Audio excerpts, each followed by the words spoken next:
Hello, hello, hello. Hello, new faces. Welcome back, those with a cup of coffee. And I would like to go next to the first panel of this morning's discussion. So I would like to invite Asta Zhukaitė-Nalivaikėnė, who is going to be a moderator for this panel. So everyone, please welcome Asta. And Asta, the stage is yours.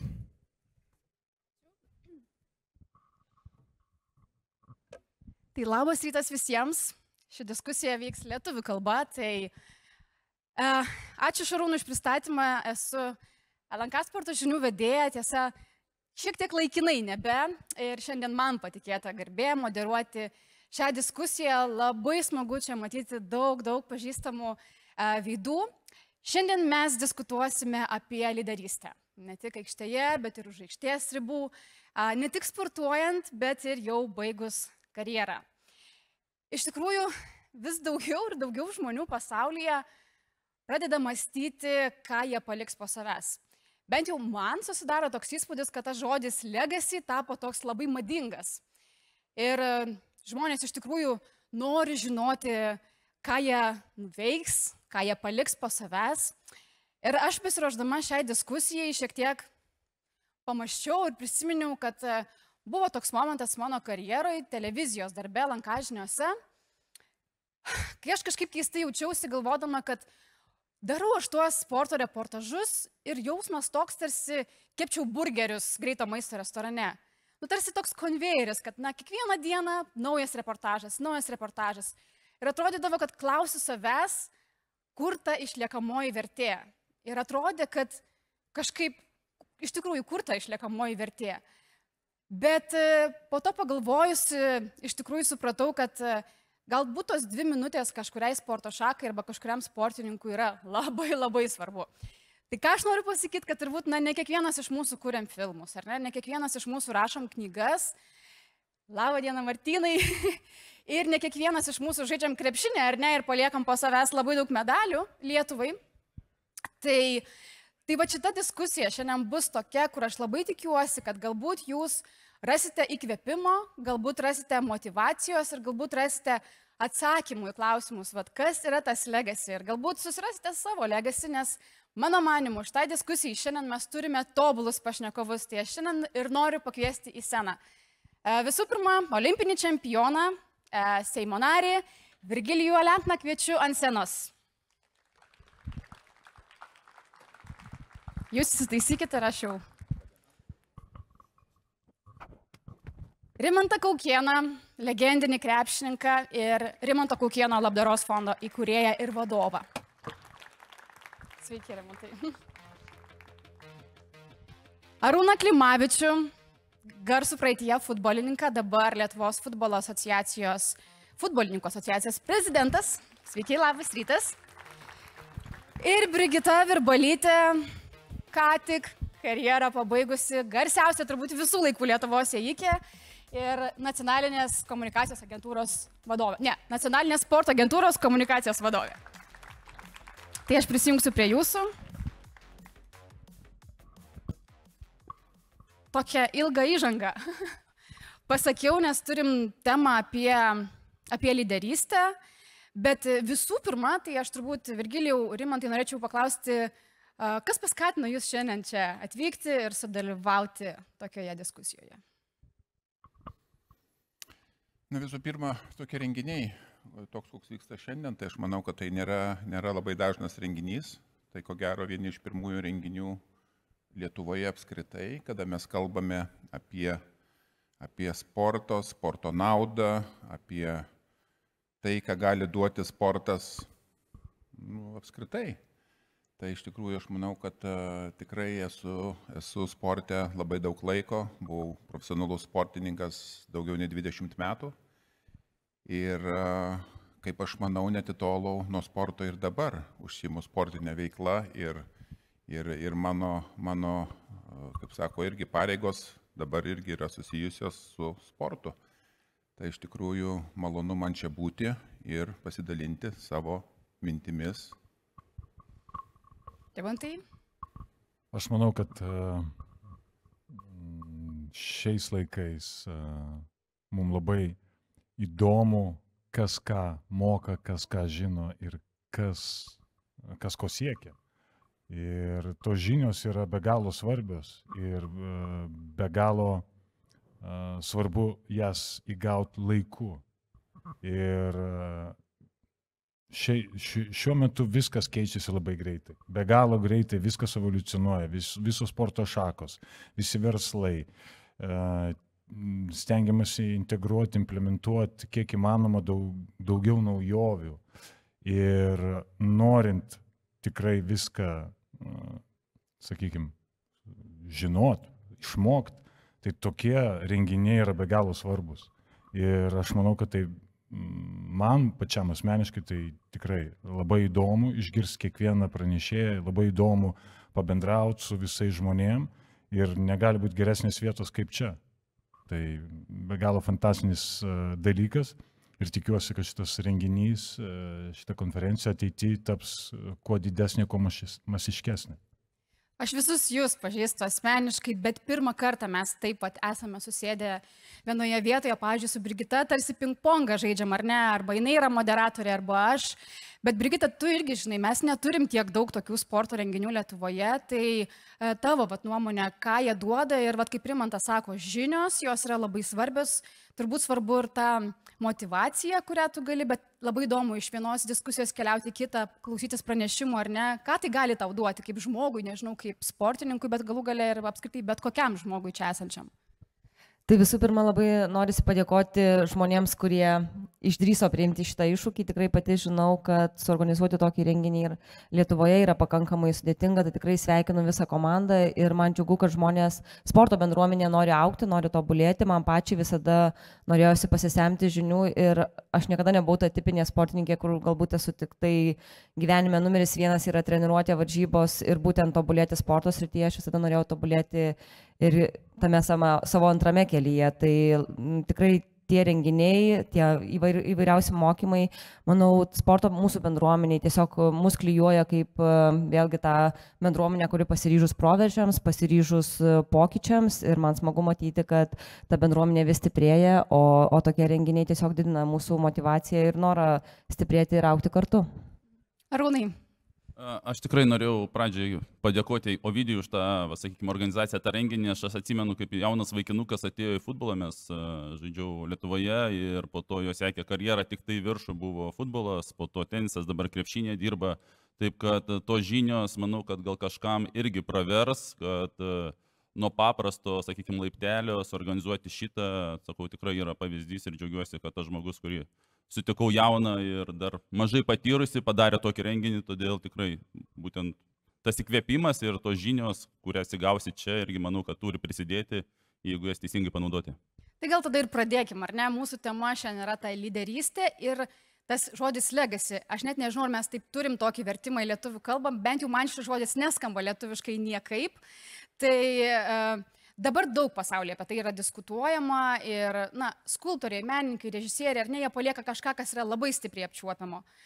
Galbūt žmonės, kurie yra labai turtingi, taip jie, pavyzdžiui, kaip Los Andželė įsteigė nemokamą įspūdingą muziejų, pastato už savo milijonus, tai kažkiek gal Rimantas Kaukėnas tiktų ar ne į tai, kad jisai kūrė labdaros fondą ir tai nuostabus pavyzdys, kas yra tas legacy ir kas yra tas palikimas. Tai galbūt paklausiu taip, kada jūs susimastėte, ar iš viso mąstėte apie tai, ką paliksite? Virgilijau, Rimantai, pradėkim gal nuo jūsų. Jei atvirai pasakius, tikrai nemaščiau niekada, bent jau anksčiau, kada buvau sportininkas, apie tai, kas liks po manęs.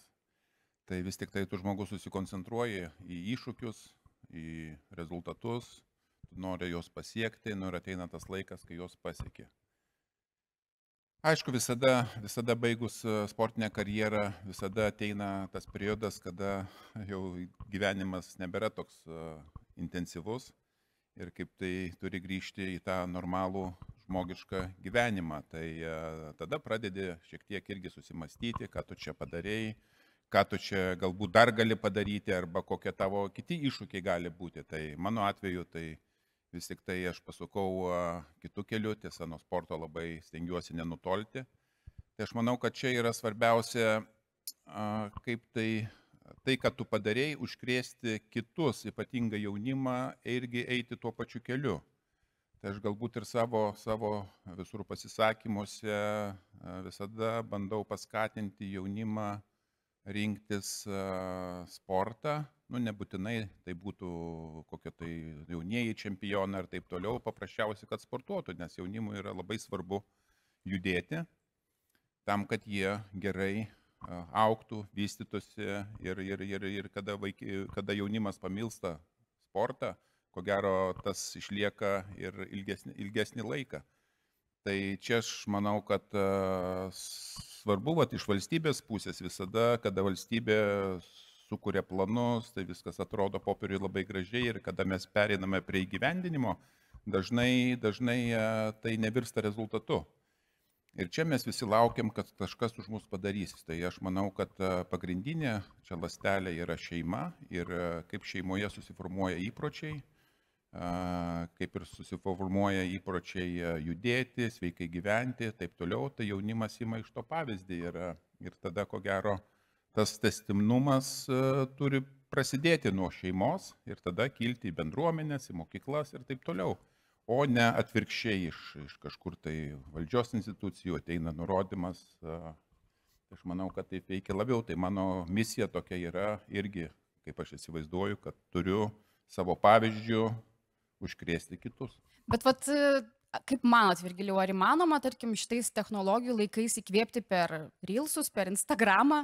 Šiaip toks pamastymas, nes jaunimas, jūs sakote, taip, šeima yra labai labai svarbu.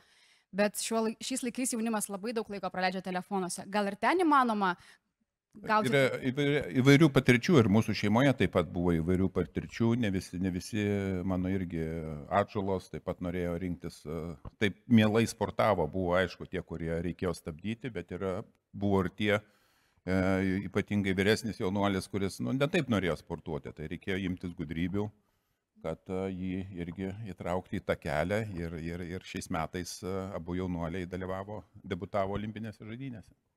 Kai aš dalyvavau vienoje programoje Jungtinėse Amerikos valstijose, man labai dažnai kartodavo tokį dalyką, kad jeigu pakeisi nors vieno žmogaus likimą, tai jau būsi padaręs savo gyvenime tikrai nemažai. Ir aš, kai galvoju, Virgilijau, apie jūs, tai žinoma, kad jūs esate įkvėpimas daugeliu ir apskritai jūsų pergalės, bet tuo pačiu ir tai, kad jūsų sūnus žengia jūsų pėdomis, tai jau yra nuostabus palikimas.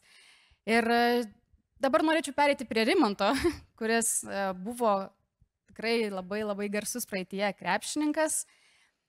Ir tokių pavyzdžių kaip tu mes daugiau neturim. Tu esi vienintelis Lietuvoje įkūręs tokį sėkmingą labdaros fondą ir pasukęs tuo humanitariniu keliu. Tai kas tave taip paskatino ir grįžkim prie to, ar tu pats mąstei, kad tu nori palikti kažką, kad tave žmonės ar prisimintų, ar tiesiog kažką, kas būtų labai svarbu kitiems.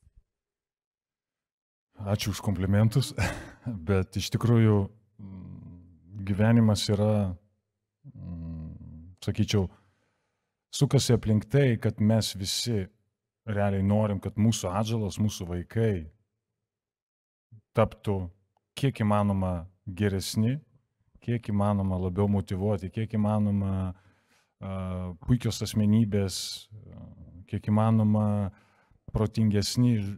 Žodžiu, viską kiek įmanoma norim, kad mūsų vaikai augtų, progresuotų, būtų geresnės mūsų versijos. Ir visą laiką mes žiūrim, kaip juos auklėti ir norim padaryti tą gyvenime, kad jie iš kažko mokytųsi iš mūsų. Dažnai mes prarandam kantrybę ir pradedam jiem nurodinėti, sakyti, ką daryti, tu taip daryk, to nedaryk ir panašiai. Tai tas, aš sakyčiau, žodis legacy, tai visa tai, ką tu palieki savo atžalom. Ir iš principo tai veikia atvirkštinių variantų, kad realiai tu turi suteikti vaikui galimybę suklysti. Tu turi duoti vaikui galimybę, kaip sakant, būti bored, kad jis taptų kūrybingas, kad jisai ieškotų sprendimų, kažką kurtų. Nes tik tai taip mes galim atverti duris vaikui, tam, kad vaikas nebijotų. čia kaip mūsų sporto sistemos pavyzdys, nedaryk klaidų, kaip Lietuvos jaunimo, Lietuvos krepšinėje yra, kad padarai vieną klaidą, 2 klaidas ir užsėdi ant suolo. Tai kaip tik vaikai ir mes visi išmokstam tik iš klaidų. Tai mano toks tikslas, toks noras visada buvo, kad aš daryčiau viską su savo vaikais ir rodyčiau jiem pavyzdį. Tai labdaros fondas yra tik tai viena dalelė, iš tikrųjų, kas mane iki šiol stumia į priekį, nes tai yra didžiulė atsakomybė. Ir tai išaugo praktiškai į tokią organizaciją, kur tu turi nešti atsakomybę prieš kiekvieną, dar didesnį atsakomybę negu prieš savo vaikus. Ir tai tu privalai tapti kiek įmanoma efektyvesnis, kiek įmanoma greitesnis ir kiek įmanoma išvelgti ir rūpintis kiekvienu žmogum, kuris prisijungia prie iniciatyvos, prie organizacijos. Tai tas yra be galo slegiantis dalykas ir iš tikrųjų negali net jau sustoti. Tu privalai augti, toliau eiti, nes daugėja prašymų, daugėja pagalbos, žmonės, kurie prašo daugiau pagalbos. Ir tai yra be galo svarbu ir atsakinga tiek prieš patį save, bet prieš visą bendruomenę. Ir tas pavyzdys, ką aš noriu parodyti savo vaikam, tai kad realiai nėra jokių ribų. Ir ta pati mūsų Lietuva, kokia jinai bebūtų, kaip mes, sakykime, kritikuojam ją, kiek visko yra, kas ten negerai, tas negerai, sveikatos sistema tokia, krepšinis yra toks, politika yra tokia, bet mes turim rodyti pavyzdį. Tai iš principo parodo, koks tu esi žmogus ir ką tu reprezentuoji pats savo ir savo vaikams, nuo to, kaip tu reaguoji į būtent šios dienos įvykius. Tai yra, kaip mes elgiamės, jeigu, sakykime, nueini į ligoninę ir tavęs nepriima 3 valandas, tu kraujuoji, tau galva skauda, jie blogai dirba, kritikos lavina jiems. Bet iš tikrųjų mes neįsigilinam. Galbūt ten yra didžiulė krizė, galbūt ten kitam žmogui yra sudėtinga. Ir kaip tai padaryti, kaip palengvinti visą tai. Tai mes galim verkt, mes galim dejuoti, kaip sudėtinga yra šiais laikais. Kaip reikia viską keisti, taip negalima dirbti, taip. Bet iš principo reikia tik daryti. Reikia daryti. Ir nėra jokios taisyklės, absoliučiai nėra jokios taisyklės, kiek tai turi užtrukti laiko. Tai čia kaip pavyzdys vaikam sakoma, jūs treniruokitės 1,5 valandos per dieną, nes paskui pervargsit. Absoliučiai nesąmonė. Kiek vaikas nori, tegu jis treniruojasi. Jeigu jis nori daugiau, tegu jis treniruojasi 10 valandų. Jeigu jis nenori, tegu nesitreniruoja. Ir paprasčiausiai vaikai turi turėti galimybę. Jie turi būti visų pirma vaikais, klyst ir praeiti visą savo gyvenimą, darydami klaidas ir iš kažko mokydamės. Ir mes, tėvai, norim parodyti pavyzdį.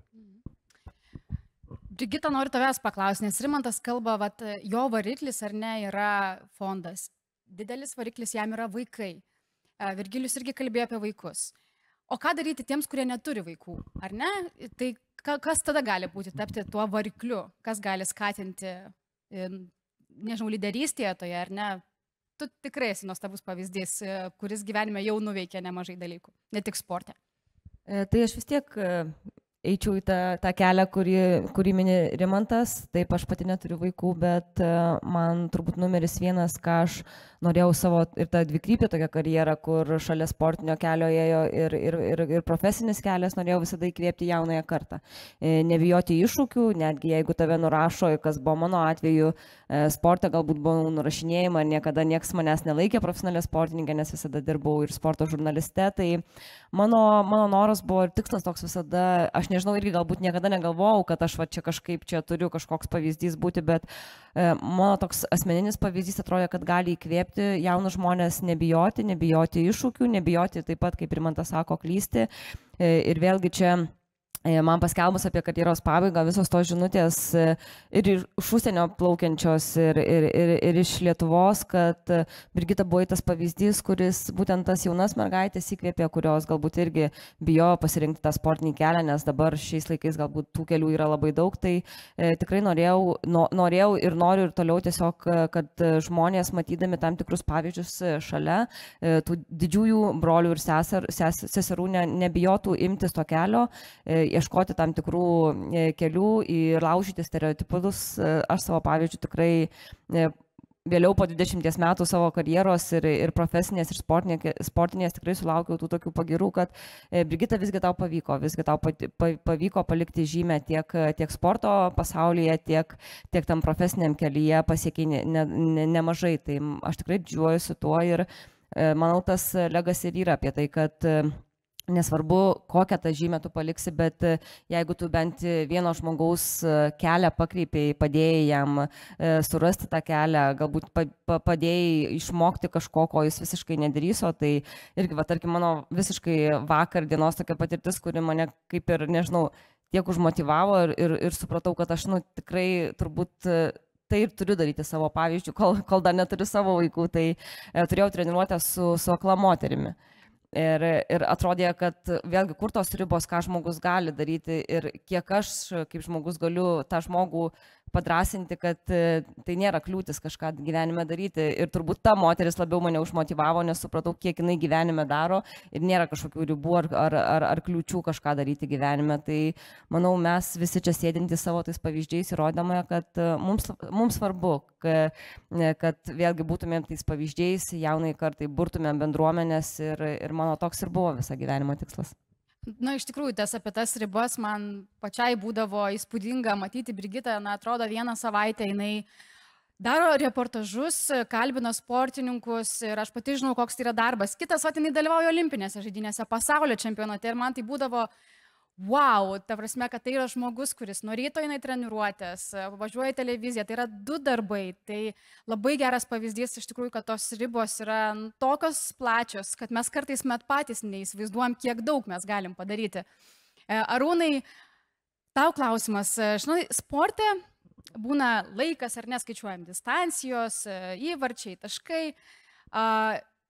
o kai baigi karjerą, kaip keičiasi žmogus baigęs karjerą, nes tas matavimo vienetas, ar ne, sporte, kartais gali būti labai paprasta, ar ne, šiandien laimėjom, o kai nebelieka tos karjeros.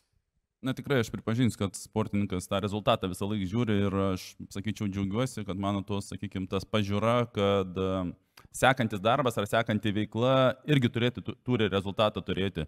Todėl galbūt tai ne taškai, jeigu išeinant iš šios mūsų temos, sakykime, tai kiek tu padarai, sukūri tos pridėtinės vertės aplinkai, manau, tai yra tasai rezultatas, bet dar ir paminėsiu, kad, toje vietoje, kai tu sukuri, irgi labai svarbu, sakykime, arba pradedant kurti, nesusireikšminti, nes būtent kiti žmonės tegul vertina tuos darbus, kad jeigu tu ten padėjai keletą ir žmonių, sakykime, nebūti aukščiau už juos, taip kad, manau, ypač toje pradžioje yra labai svarbus etapas, ypač, nežinau, jaunimui, kad, nes ir šiais laikais tie socialiniai tinklai, jie yra lengviau tą naujieną pateikti, lengviau galbūt netgi su finansais kažkokią komandą nusisamdyti, kuri tau padeda iškelia, bet vis dėlto galutinėje toje stadijoje už metų 2, ten reikia rezultato, nes socialiniai tinklai labai greitai iškelia, bet po to turbūt kai kurie nusileidžia, o tie su gera idėja, su nuoširdžiu darbu, jie ilgesnį laiką išlieka. O jūs esat pastebėję tokį dalyką, kad, iš tikrųjų, tie pavyzdžiai, ar ne, tie žmonės, kurie labai daug nuveikia, jie dažnai būna paprasti, jie dažnai būna nuoširdus. Pastebėjot, nežinau, man atrodo, kad čia sėdi kompanija būtent tokių pavyzdžių. Apie save turbūt sunku kalbėti, bet pakalbėkite apie kitus, Rimantai. Ar esat tai pastebėję, ar ne, kad tie žmonės, kurie daug savo gyvenime matė, daug iškentėję, bet daug ir labai nuveikia, prie jų gali prieiti, su jais visada gali pasikalbėti? O tikrai taip. Ir pasakysiu puikų pavyzdį. Mano fondo egzistavimo 5-6 metais mes darėm renginį Lietuvos vaikams Reggio Emilijoje, Italijoje. Ir viena iš mūsų savanorių tapo Nicola Maramotti. Jeigu jūs žinot, kas yra Nicola Maramotti, tai mados pasaulyje jinai skaitosi kaip icon. Max Mara tai yra Nicola Maramotti. Ir vienas didžiausių bankų priklauso irgi Nicolai Maramotti, Credem bankas. Daugybė tų brandų įvairiausių, daug kas priklauso Nicolai Maramotti. Ir mes darėm renginį ir jinai atėjo, sako, aš padėsiu, prisidėsiu. Ir jinai atėjo pirma, sušluota, šlavė grindis, paruošė marškinėlius sporto renginiui, labdaringam renginiui ir mes buvom, iškritom, visi iškritom, nes tai buvo kažkas tokio. Ir jinai labai paprasta, labai žemiška ir bet kokį klausimą atsako su šypsena ir tu gali apie bet ką paklausti. Tai tokie atvejai jų yra ne vienas ir labai smagu, kad iš tikrųjų tie, kurie jau pasiekė ir jau peržengė save ir jie neturi laiko tam, kaip sakyt, nonsensui. Virgilijau, nors ir jūs pats esate kitiems galbūt pavyzdys, kas jums galbūt yra pavyzdys prie to paties. Gal jūs prisimenate pavyzdžių žmonių, kurie jūs nustebino arba žmonių, kurie irgi galbūt jūs įkvėpė. Galbūt ne jūs, galbūt jūsų sūnų. Be jokios abejonės, kiekvienas jaunas žmogus, jaunuolis ar jau jaunuolė turi būtent tą žvaigždę kelrodę, kurią nori būti panašus. Tai iš tikrųjų mano gyvenime tų žvaigždžių kelrodžių tikrai buvo ne viena ir kiekvieną etapą vis tu turi į ką lygiuotis ir siekti. Tai aš kada sportininkas pradėjau savo karjerą disko metimo rungtyje, tai Romo Ubarto žvaigždė tada kaip tik buvo pačiame pakilime ir aš kaip jaunas sportininkas, jaunas diskininkas visada norėjau būti panašus į Romą.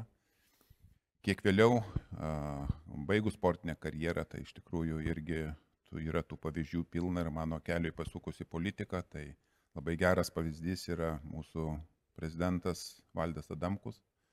Tai iš tikrųjų irgi žmogus gyvenime tikrai praėjęs įvairius etapus ir vienas iš jų etapų buvo irgi labai mylėjo sportą, lengvąją atletiką, taip pat buvo puikus šuolininkas, sprinteris, tai vėliau pasiekė labai daug ir savo darbiniai karjeroj, ir vėliau politikoje Lietuvos ypatingai suteikė tokį pavyzdį.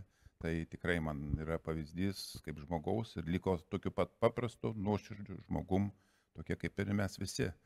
Tai iš tikrųjų tokie žmonės iš tikrųjų labai įkvėpia. Rimantai, o jūsų dukroms, jūs esate, nežinau, įkvėpimas, pavyzdys. Beje, Rimanto dukros galbūt tikrai, aš net nebijoju, taps profesionaliom sportininkėm, kurios garsins Lietuvą. Tiesą pasakius, aš nežinau, kokią šalį jos atstovautų Lietuvą. Aš tikiuosi, kurią pasirinks tokią. Kiek žinau, viena dukra, ar nėra, ji tikrai žaidžia profesionaliai krepšinį ir labai neblogai sekasi, ar tenisą taip? Kita tenisininkė yra. Vyresnioji žaidžia tenisą ir kitos dvi žaidžia krepšinį. Ir žinau, kad labai neblogai sekasi, teisingai. Galim turėti vilčių. Iš tikrųjų, ką norės, tą pasirinks, kurią šalį norės, pasirinks. Aš, aišku, labai norėčiau, kad Lietuva būtų, bet laisvė pasirinkime.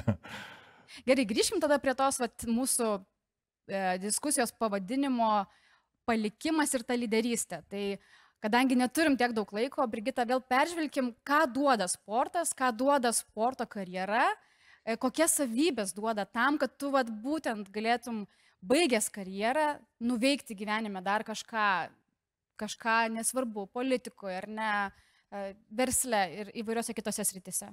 Tai manau, jeigu mes visi 4 nebūtumėm buvę sportininkais, tai turbūt galbūt ir čia nesėdėtumėm, nes aš vis tiek sportoje esu dėkinga už tai, kad mane išugdė tokią asmenybę, kuri visada yra motyvuota, siekia tikslo ir ta pridėtinė vertė, vėlgi mes čia kalbam apie buvimo pavyzdžių, įkvėpimą kitų žmonių, tai sportas atveria tas, su toms tokiam išugdytom savybėm tu esi lyderis ir kitose gyvenimo srityse ir tu gali paskui save tiesiog temti kitus, kuriems galbūt kartais yra tų sunkesnių kelių, daugiau tų duobių. Tai manau, kad sportas ir tos mūsų savybės, kurias mes tik taip per sportiniam kelyje įgyjam, tikrai mums padeda ir mes labai stengiamės tikrai būti tais pavyzdžiais, lyderiais ir kitose gyvenimo sferose. Ir apskritai, ką duoda sportas, tai manau, kad mes tikrai galime sakyti, kad duoda žmonės, kurie mūsų gyvenimo kelyje galbūt ir tą gyvenimą pakreipia tam tikrą reikalingą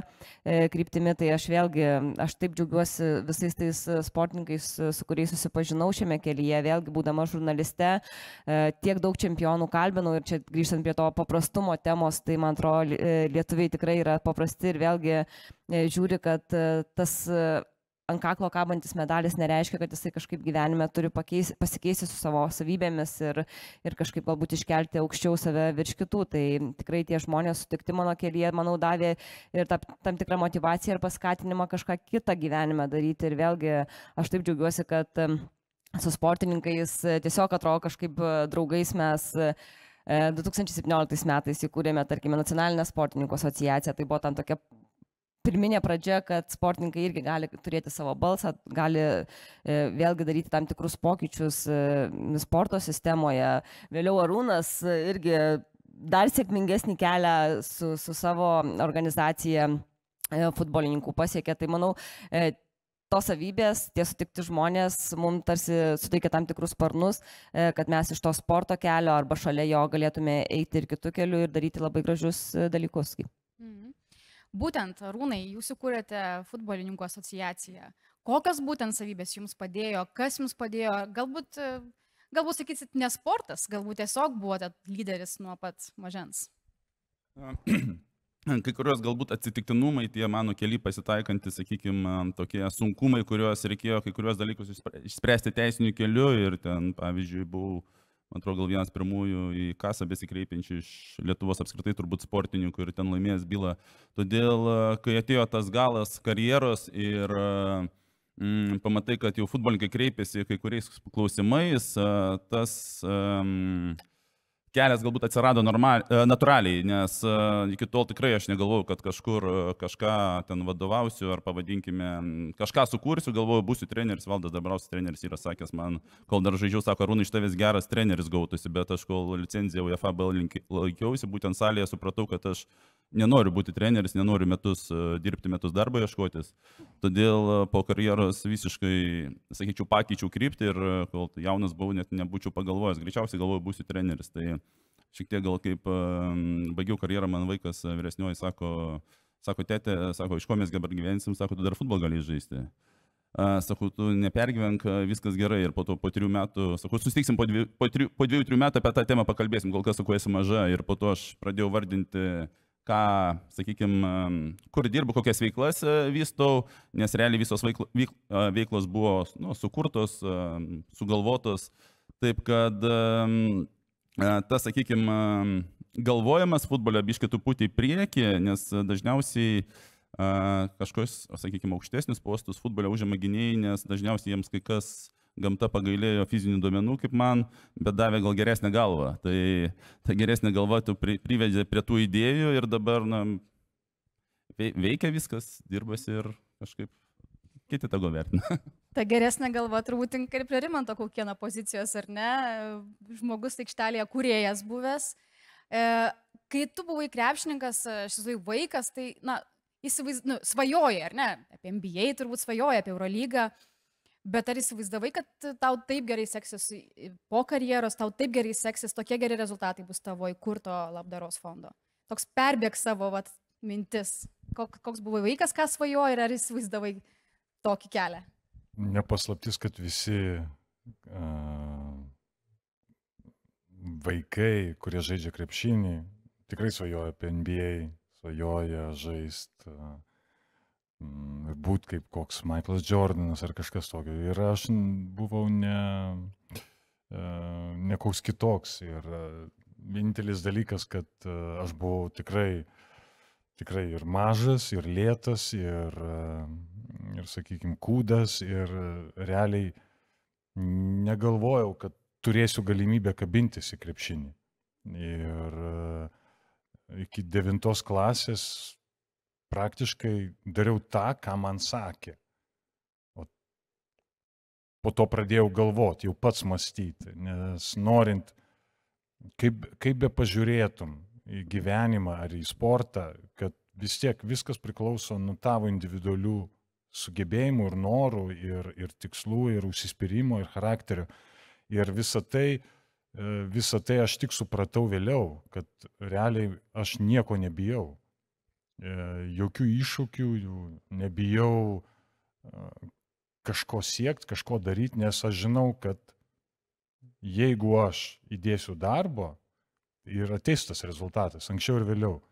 Tai paprasčiausiai tas fondas buvo aplinkybių, sakykime, Pasiekmė tokia. Pasiekmė dėl to, kad tiek šeimoje daug įvairiausių nelaimių buvo ir apskritai nuo prašančių pagalbos ir tų vizitų su komandomis į ligoninės. Ir kai tu pamatai tą niūrę realybę, tu nori kažką pakeisti, kažką pagerinti. Ir aš nusprendžiau, kad tik tai būtinai reikia kažką daryti, o kiek daryti, čia jau viskas priklauso nuo mūsų pačių. Ir dėl to mes toliau einam, toliau augam kaip fondas, nes aš žinau, kad viską galim padaryti, tik tai reikia įdėti darbo, reikia netaupyti savęs ir jeigu reikia, naktį nemiegoti. Tai ir tada rezultatas ateis. Galbūt ne šiandien, galbūt ne rytoj, bet jis ateis. Ir sakykime, tos visos, tie visi sunkumai gyvenime, jie iš tikrųjų yra tokie maži testai tavo asmenybės. Jie testuoja tave. Ir ar tu pasiruošęs jas įveikti, ar apeit, ar pasiduot. Tai čia viskas priklauso nuo tavęs. O šiaip tai bijoti nėra blogai, aš vis dar bijau kartais sulaukdama naujų pasiūlymų, aš jaudinuosi labai, bet man patinka tas jaudulys ir tai labai skatina judėti į priekį, bet neslėpsiu, kad kartais tikrai labai bijau, bet kaip aš vis laiką sakau, turbūt pasiruošimas yra vienas svarbiausių dalykų, kartais tikrai jauti, ar tu esi tam pasiruošęs ir jeigu žinai viduje, kad esi pasiruošęs, tu viskas mums beveik ištirpo visas laikas, iš tikrųjų čia su kiekvienu iš šių pašnekovų mes galėtumėm tikrai kalbėti visas tas 40 minučių. Su Rimantu iš vis tema plati kaip vandenynas ar ne, bet aš dar noriu paprašyti jūsų, yra dar galimybė galbūt užduoti vieną kitą klausimą, turim kelias minutės, tai jeigu salėje turime žmonių, ateis vedėjas Šarūnas ir duos turbūt mikrofoną. Šarūnai ne? Nėra Šarūno. Gerai, tai jeigu turite klausimų, pakelkite ranką ir galite užduoti klausimą kažkuriam iš pašnekovų. Visi sužavėti jumis, nebeturi ką turbūt pridurti. Tai Virgilijau, gal jūsų tas paskutinis žodis, jei turėtumėte minutę, kokią žinutę norėtumėte perduoti čia esantiems žmonėms, kurie čia atėjo jūsų pasiklausyti? Tai ko gero aš norėčiau taip trumpai grįžti, kodėl aš esu čia. Tai prieš 40 metų išvažiavau iš vieno labai nedidelio Lietuvos kaimo. Pasukau sportininko keliu ir ta mano istorija, 40 metų, per ją įvyko labai daug ko ir pergalių ir viso kito. Taip kad aš norėčiau palinkėti, kad jūs irgi kurtumėt tą istoriją, nesvarbu nuo ko pradedat, kurti istoriją tą, kurią gali prisiminti ir palikti kaip palikimą, galima ir nuo šiandien. Taip kad čia visus vienyje sportas. Visi suprantame jo naudą, tai skleiskime tą žinią jaunimui svarbiausia ir kad būtumėm visi sveikesni, stipresni ir geresni ateityje. Tai to aš jums ir palinkėčiau. Brigita, tavo palinkėjimas? Tai vėlgi mano ta pati žinutė, kur aš savo istoriją turbūt skleidžiu, tai čia irgi Virgilijui pritarčiau, kad tikrai nesvarbu, koks tas galbūt jaunystėje kelias, bet visi mes galime siekti savo svajonių. Ir vėlgi, Asta, tau pritarint apie tuos naujus iššūkius gyvenime, tai tie nauji iššūkiai tik tai skatina mus augti kaip asmenybės ir vėlgi galbūt padrasinti kitus tai daryti. Tai manau, kad kiekvienas iš čia sėdinčių čia ir atėjo tiesiog pasisemti tos galbūt naujos paskatos, naujos motivacijos, siekti gyvenime tikslų. Tikrai rasite gyvenime tuos bendražygius, su kuriais tuos tikslus galėsite siekti ir vėlgi, manau, kad jeigu mes kiekvienas tenksimės kiekvieną dieną būti geresnė savo versiją ateityje, tai manau, kad tikrai galėsime sakyti, kad šį gyvenimą nugyvenome prasmingai ir kažką palikome po savęs. Arūnai? Aš organizatoriam palinkėsiu, kad ši konferencija būtų ne pirma, bet ne paskutinė. Rimantai? Kiekvienam šypsotis.